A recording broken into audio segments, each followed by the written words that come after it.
To prevent wealthy interest groups and individuals from buying political candidates and selling agendas, what is the argument against public money being used and capped equally across all candidates? Well, we'll start with you, Zoe, because clearly this big bill has a lot to do with, will have a big impact on independents.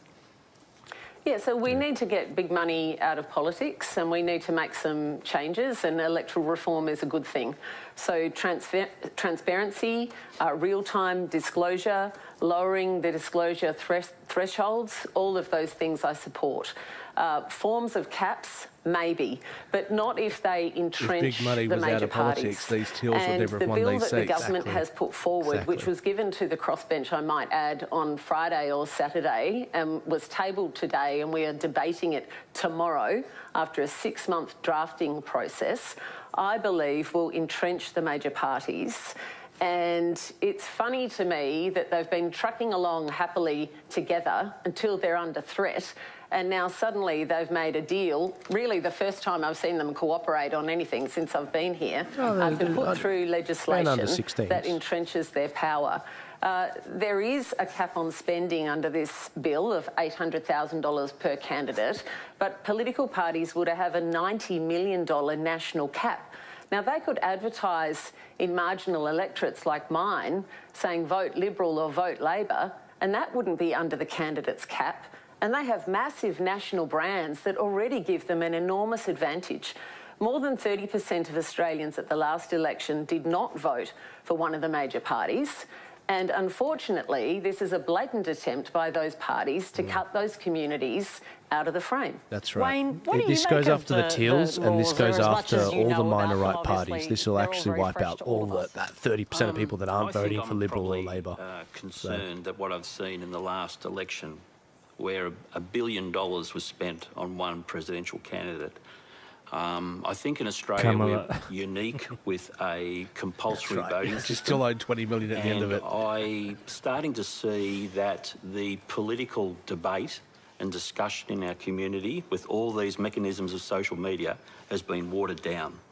And I think that's where independents have come in, that they're talking at a different voice.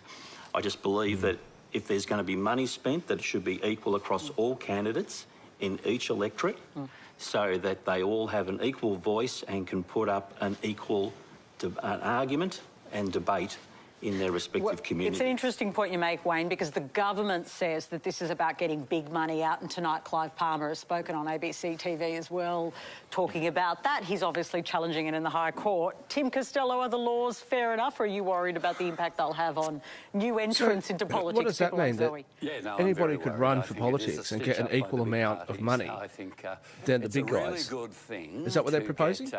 We'll get into the detail after. Absolutely support I'll explain. But if the taxpayer is going to subsidise that, and we are, the taxpayer has the right to say what Wayne just said, namely it should be equal for all the candidates. I am very worried that the structural problems in the major parties won't be addressed this way. And we know they have structural problems in engagement. So why did the Teals do so well? Pre-Teals, it was Cathy McGowan around her kitchen table, particularly with women in a community, saying we want to participate. That actually rejuvenated politics. It then became Teals. Involvement, participation, energy, new ideas. I think this stitch-up of the duopoly is actually killing that off. That part really worries me. Charlotte, you're aligned with the Liberal Party.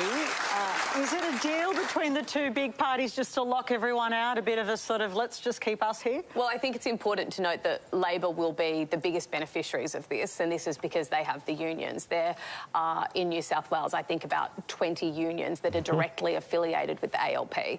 So they will, by and large, be the biggest beneficiaries of this. However, I just have to push back a little bit on the independent narrative, because, you know, the idea, I know that today they've come out saying that, you know, Labor and Liberal are the Coles and Woolworths.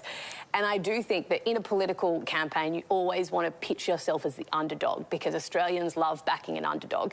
And I do think that the Teals consistently push a narrative that they are the David and the major parties are the Goliath. if you look back on the last election, the top 7 highest spending of electoral seats, the top 7 were all Teals. So that is money in politics.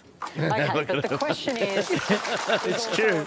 But, you know, you want to know... This chick, I like her. You want to know about an underdog, Pauline Hanson. Oh, yeah, 100%. And the way that she has been treated by this country. I think it's a better alternative than having billionaires like Clive Palmer or Simon Holmes the Court funneling money into independents who are campaigning on single issues. So when you're getting independents who campaign and make promises to their electorate that they can solve a particular issue, whether it's climate change or something else, it creates dysfunction in our parliament. The thing about the big parties, you might disagree with them, but they know how to govern, which means they know about compromise, they know about pragmatism. When you're getting token independents who are sort of can be populist, and I'm not just picking on the Teals, like Clive Palmer's Senator Babette is a populist.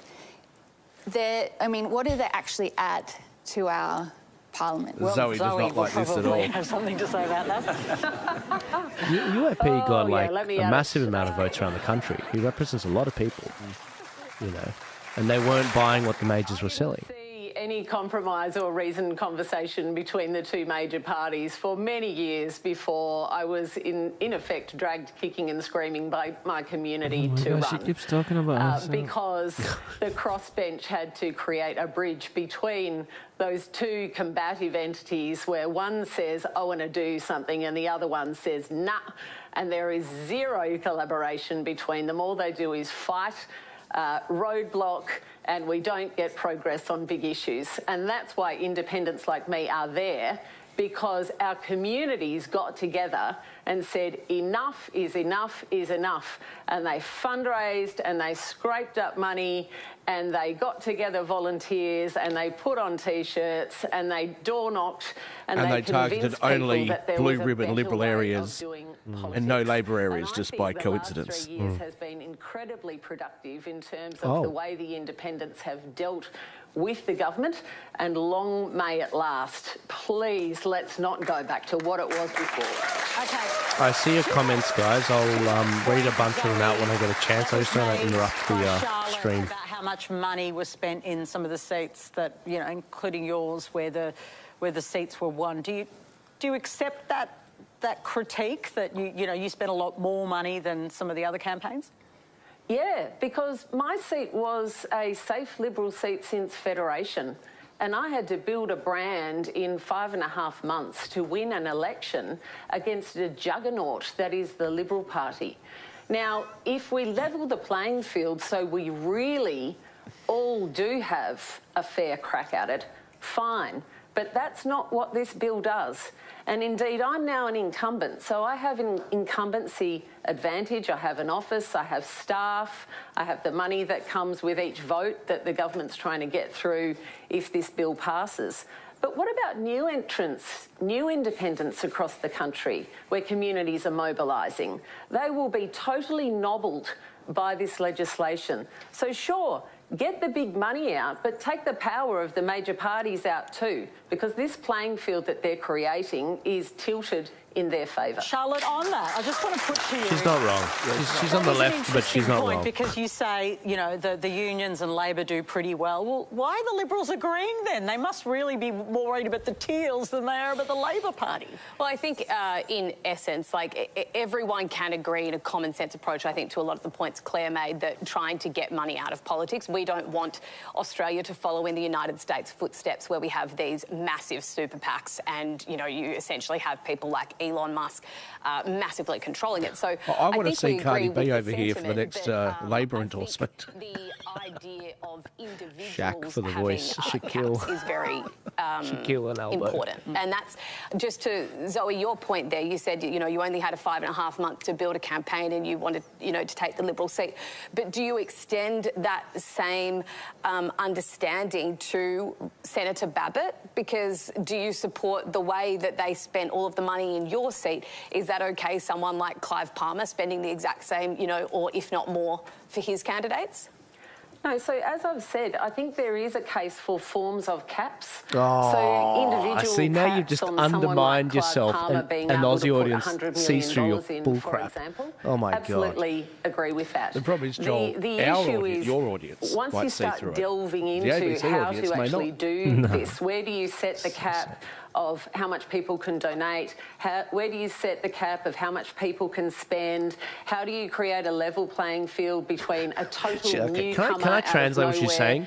We thought that this was just going to be an anti-Clive Palmer bill, but it's actually they didn't need our votes to do that. They just partnered up with the Libs. So the Libs get what they want, kill off the Teals and One Nation and Bob Katter. And the left-wingers, they can try and kill off the Greens that are taking these inner-city seats. That's what this is. Living pressures or set ambitious targets for Australia's climate future. Tim.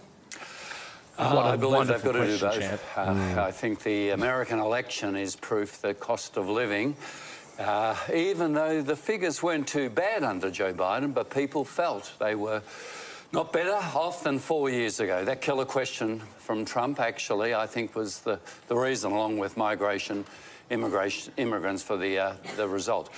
Look, I've got 5 grandchildren. I actually am very, very worried. I hope you enjoyed that particular clip. Remember to like, subscribe, share this video, get it out there. We've got to break the echo chamber. But also, if you're trying to get a hold of me a little bit more directly, I have actually a whole membership group of people on Buy Me a Coffee. It's kind of a overrated eyebrow club that I've formed. You guys know how much I love eyebrows. If you click the link in my description or if you click the link in my bio, you will actually see a link to join the Buy Me a Coffee family that I'm building. I want to be able to share more with you guys as to what are my plans ahead of the election, what are my raw and uncensored predictions for the elections and the various bills going through the parliaments. But also, I want to hear from you guys. What are the big tools that you want to see to help you meander through the craziness that will be 2025? And what advice do you have for me? What do you think the biggest issues are? Some of the best projects I've come up with have been from your ideas. The How to Vote cards, the LGBT book registry, the reparations calculator. These are all things that you guys, from chatting with you, have inspired in me to form and make. I just happen to have the means to do it. But I want to actually, be walking around with both eyes open as to what's going on in this country. And the best way to do that is through you. It's through family. And I think that's why they try to destroy the family unit in this country. If you want to join the club, click the link in my description, click the link in my bio, join the family. There's 3 different eyebrow tiers, bronze, silver, and gold. You don't have to go for the gold one. The bronze one is really good. We're going to be chatting monthly on a Zoom together. We're going to be chatting about what's going on in this country, and I'm going to be able to hear about what's going on in your lives, what you guys need, and where you see things going. And I can be a little bit more raw with you and let's just say swear a little bit more, which I really want to do. I'll see you guys later. God bless you. Thank you again for your support, and I'll see you in 2025.